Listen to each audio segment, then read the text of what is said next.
Ever wondered if you'd survive childhood in feudal Japan? Imagine you're 7 years old, knees aching on a frozen tatami mat, while your father, the village samurai, watches in stony silence. One wrong move, and your dream of glory shatters. Will you rise as a warrior, or spend your life sweeping floors and bowing to others? This isn't a legend, this could have been your story. Ready to test your fate in the land of honor, heartbreak, and sword's edge choices? Hit subscribe and step into the past with Refound Legacy, where your history is more gripping than any myth.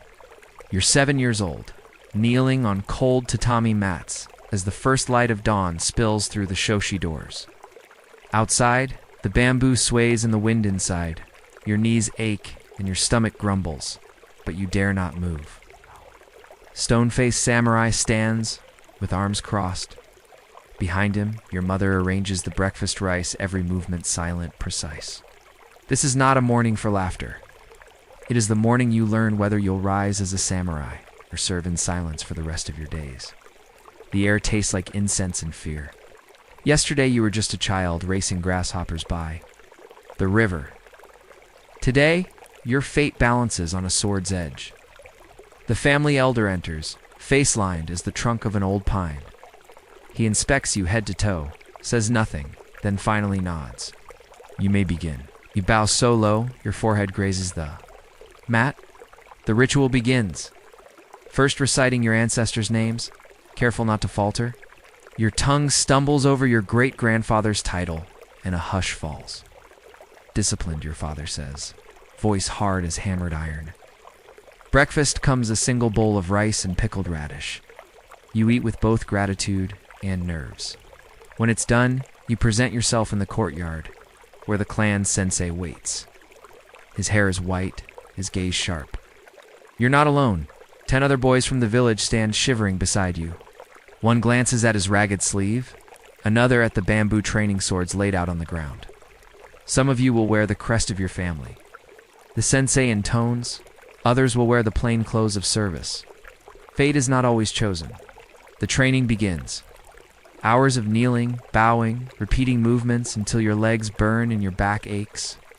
One boy collapses from exhaustion, he's sent away, not even allowed to say goodbye. You're determined not to follow. The bamboo. Sword blisters your palms, splinters digging into your skin.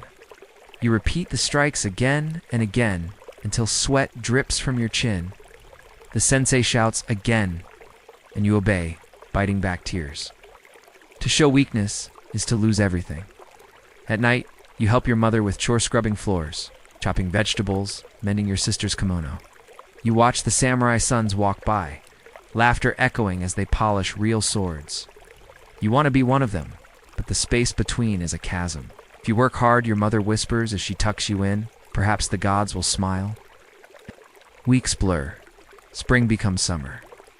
You learn to care for the family's armor, polish the lacquer until it gleams, and prepare the tea with trembling hands for visiting elders. Sometimes the village boys tease, samurai or servant. They gear butt you, keep your head down. One evening, while drawing water from the well, you overhear your father's voice, heavy with regret. He is not ready, he says. He is too gentle. Your heart twists.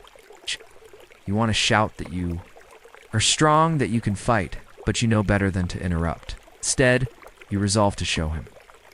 The next day, the sensei teaches the bow. The string bites your fingers, but you find a rhythm.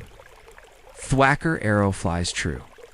The sensei nods, just barely. At night, you dream of battles won, banners flying, a samurai's proud life. But the rooster's crow brings reality, a day of cleaning stables and mending straw sandals. You're 12 when the test comes. The daimyo visits his retinue flooding. The village, all boys of age must demonstrate their skills. Some stumble, others freeze. When your turn arrives, your hands shake as you grip the wooden sword. You remember the lessons. Steady breath, clear mind. You step onto the dirt, bow low, and begin. A chorus of gasps as you parry, strike, retreat. The sword feels lighter than ever. Sweat beads on your brow, but you do not falter. The daimyo's steward leans in, whispers to your father. The test ends and you wait, heart pounding, hours later. Duh. The verdict: you will train as a junior retainer in honor, but also a burden.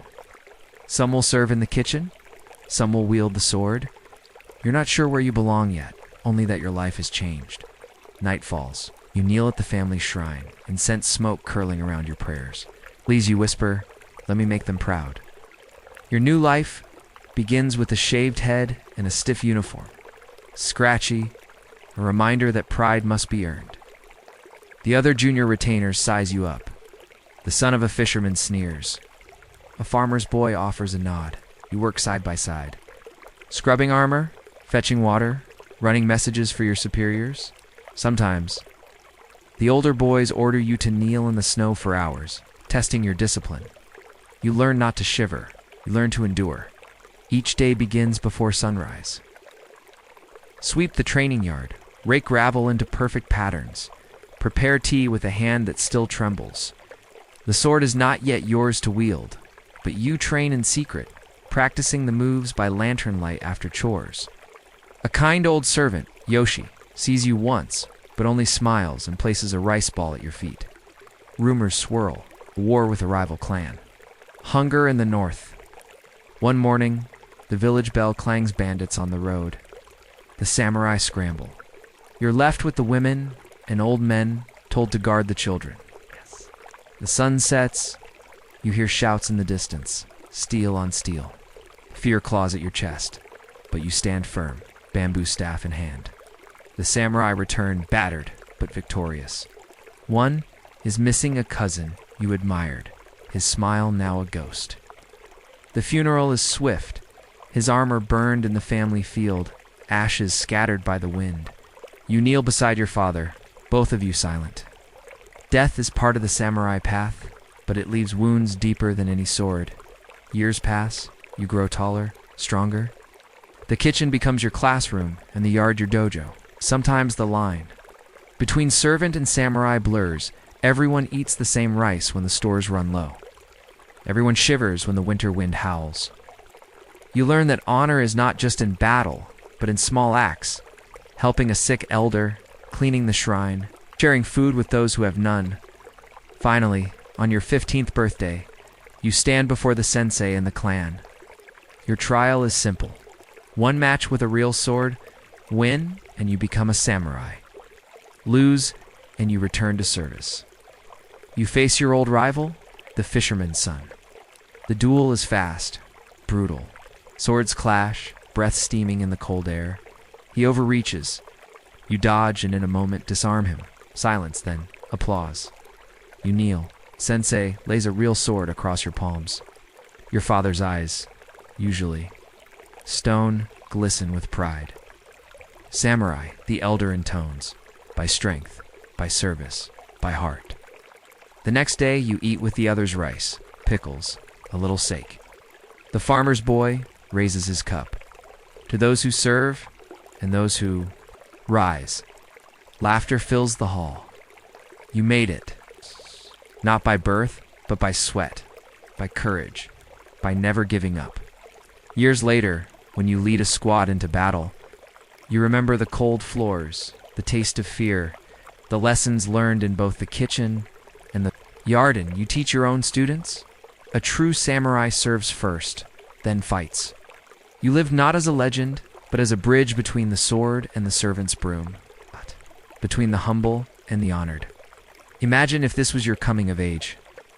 Click for more stories from Lost Legacy Refound, where your past becomes the story.